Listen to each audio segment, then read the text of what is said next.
हमारे गांव के पास ही नहीं है, अगल बगल के जितने गांव हैं हर गांव के पास शराब की दुकान है। तो शराब की दुकान जरूरी है, स्कूल जरूरी है? नहीं नहीं नहीं नहीं, ये सरकार के हिसाब से तो शराब की दुकान जरूरी है, लेकिन हमारे हिसाब से स्कूल जरूरी है। जब पढ़ेगा इंडिया तभी आगे बढ़ेगा इंडिया। ऐसी जो अव्यवस्थाएं फैलाने में बीजेपी के लोग माहिर हैं।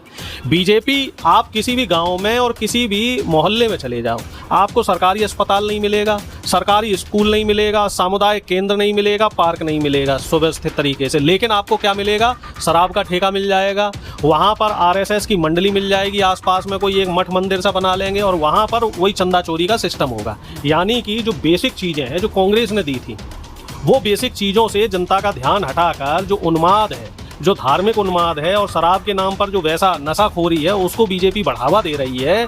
और जनता सवाल करे तो जनता के सवाल करने से पहले ही आयुष मलिक जैसा एक मुद्दा, धर्मांतरण का मुद्दा, कभी हिंदू मुस्लिम के नाम पर दंगे, कभी कोई मुस्लिम त्यौहार आता है तो उसमें फतवे जारी हो जाते हैं कि मुल्ले समाज के, जो मुस्लिम समाज के जो लोग हैं, वो मुस्लिम समाज के लोग सड़क पे नमाज नहीं पढ़ेंगे साहब। मुस्लिम समाज के लोग हैं, वो अगर बकरे काट रहे हैं या कोई पशु बलि दे रहे हैं तो वो पुलिस अधिकारी घर घर जाके चेकिंग करते हैं कि भाई वो बाहर खुले में ना दें। और मुख्यमंत्री लोग जो है तमाम बीजेपी के, वो क्या बयान देते हैं कि इतने साल की उम्र तक की गाय है वो तो आप खा सकते हो, उससे छोटी वाली नहीं खा सकते।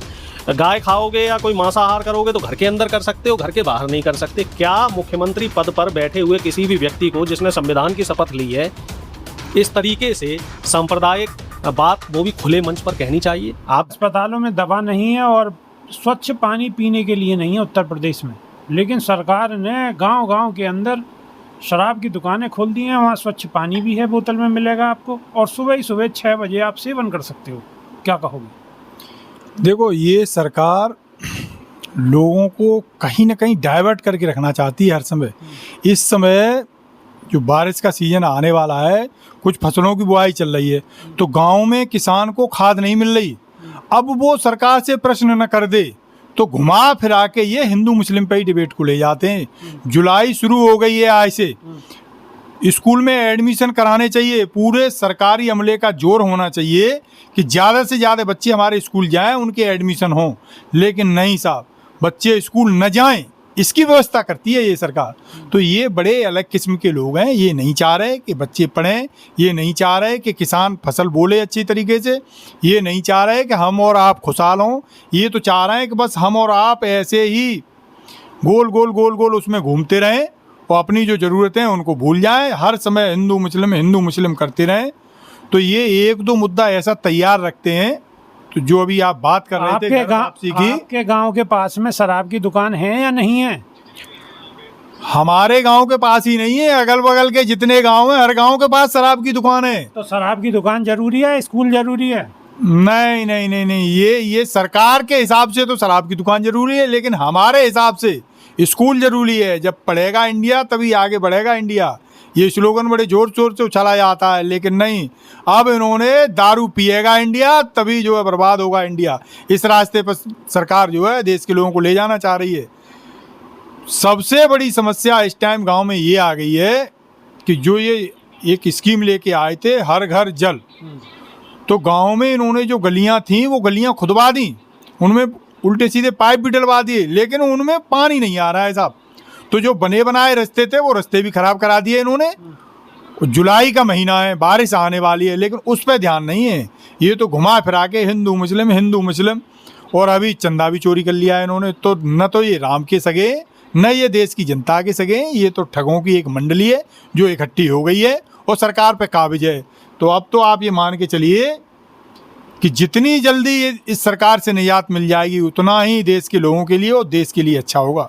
निजात मिल जाएगी इतना ही अच्छा होगा। नेताजी, अब सवाल ये है कि कांग्रेस जब सत्ता में थी तो किसानों के कई बार कर्जे माफ़ हुए, और उत्तर प्रदेश के अंदर समाजवादी पार्टी की सरकार थी तो उसने भी अपने स्तर पे किसानों के कर्जे माफ़ करे। लेकिन जब से बीजेपी आई है, आज 12 साल हुए, 12 साल में वादे तो बहुत करे गए कि किसानों की आय दोगुनी करी जाएगी, ये किया जाएगा, वो किया जाएगा, लेकिन आज तक किसानों का कर्जे माफ़ी की कोई बात तक नहीं आई। क्या कहोगे? देखो जी, बीजेपी ने एक काम किया। सपा के टाइम पे मुझे ध्यान था, सपा की सरकार रही हो, बसपा की रही हो या कांग्रेस की रही हो, इनके टाइम पे एक तो किसानों को सस्ते दामों में खाद मिलती थी, बीज मिलते थे, टाइम पे मिलते थे, और कृषि के जो उपकरण थे उनमें तमाम सब्सिडी रहती थी, ट्रैक्टर पे भी सब्सिडी थी, बिजली भी सस्ती होती थी, ठीक है, और पानी भी सुचारू जो ज़रूरत होती थी उस हिसाब से पानी मिलता था।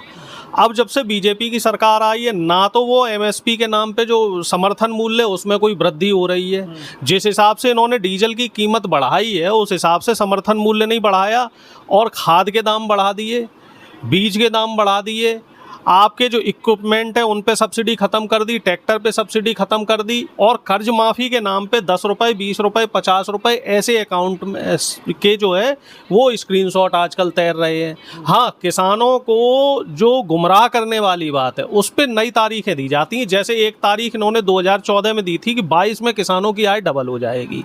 अब प्रधानमंत्री ये कह रहे हैं कि 2037 में डबल करेंगे, गृह मंत्री ये कह रहे हैं कि 2047 में डबल करेंगे। तो तारीख पे तारीख देने का जो चलन है वो तो खूब चल रहा है। अब जैसे भाई साहब ने एक बात कही कि जगह जगह गड्ढे खुदवा दिए लेकिन पानी की व्यवस्था नहीं करी गई। आप गाजियाबाद और नोएडा में देखो कि मेन होल बनाने का काम इन लोगों ने अप्रैल मई से शुरू कर दिया था, और अब जुलाई आ गया, वो जगह जगह वहाँ भी गड्ढे खुदे हुए हैं रोड पे। अब अगर ये तो चलो मानसून हल्का पड़ गया, अगर मानसून ठीक होता तो नोएडा गाजियाबाद समेत जो आसपास का इलाका है वहाँ क्या हाल होता, जो इतने गड्ढे हैं। अब हो जाएगा, अब 8 तारीख तक फिर बारिश में होना निश्चित है। हाँ, तो अब क्या हाल होगा, कितने लोगों की मौतें होंगी, ऐसे गड्ढों में कितने लोग फंसेंगे। तो ऐसी जो अव्यवस्थाएं फैलाने में बीजेपी के लोग माहिर हैं।